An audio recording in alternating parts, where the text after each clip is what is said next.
Guys, ഇപ്പോൾ ഞാൻ ചെയ്തിട്ടുള്ള ജേർണലിംഗ് ആണിത്. അപ്പോൾ ഇത് ഓൾമോസ്റ്റ് ഫിനിഷ് ചെയ്തിട്ട് നമുക്കൊന്ന് ഫിനിഷ് ചെയ്തിട്ട് കാണാം.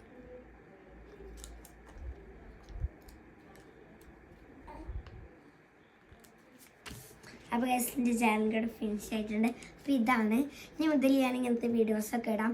കുറച്ചൊക്കെ വെക്കേഷനായപ്പോൾ കളിയും ബഹളമൊക്കെ ആയിട്ട്. അപ്പോൾ ഗൈസ്, ഞാൻ ചെയ്തിട്ടുള്ള ജേർണലിംഗ് ബുക്സ് ഒന്ന് കാണിച്ചു തരാമെന്ന് വിചാരിച്ചിട്ടുണ്ട്. അപ്പം ഇതാണ് ഞാൻ ഇപ്പോൾ ചെയ്തിട്ടുള്ള ജേർണലിംഗ്. അപ്പോൾ നമുക്ക് എല്ലാതും കാണിച്ചു തരാം. ഇപ്പോൾ ചെയ്ത ജേർണലിംഗ് ഇതാണ്. പിന്നെ ഞാൻ രണ്ട് പിക്സൽ ആർട്ട് ചെയ്തിട്ടുണ്ട്. അപ്പോൾ ഒന്ന് ക്യാക്ടസിൻ്റെ ഇതാണ് ചെയ്തിട്ടുള്ളത്. രണ്ടാമത്തേത് ഞങ്ങളെ സാത്താൻ്റെ കുട്ടിയുടെ ഇറങ്ങുന്നുണ്ട്. അതിൻ്റെ ചെറിയ ശബ്ദങ്ങളൊക്കെ കേൾക്കാം, ക്ഷമിക്കണം. പിന്നെ ഞാൻ ചെയ്തിട്ടുള്ളത് ഒരു ഫ്രോഗാണ്. ഒരു ക്യൂട്ടായിട്ടുള്ള ഫ്രോഗിനെയാണ് ചെയ്തത്. ഇത് പിക്സലായിട്ട് അന്ന് ഭയങ്കര ട്രെൻഡായപ്പോൾ ഞാൻ ചെയ്തതായിരുന്നു. പിന്നെ അതാണ് ജേർണലിങ് ചെയ്തിട്ടുണ്ട്. ഇത് ഭയങ്കര തിക്കായിട്ടുള്ളൊരു ജേർണലിങ്ങാണ്. പിന്നെ ഇതാണ് എനിക്ക് എൻ്റെ ഫേവറേറ്റ് ആയിട്ടുള്ള ജേർണലിങ്.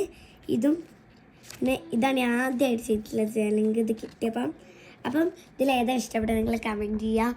ഇത് ഫസ്റ്റ് സെക്കൻഡ് അങ്ങനെ കമൻറ്റ് ചെയ്താൽ മതി. അപ്പോൾ എല്ലാവർക്കും ബൈ ബൈ.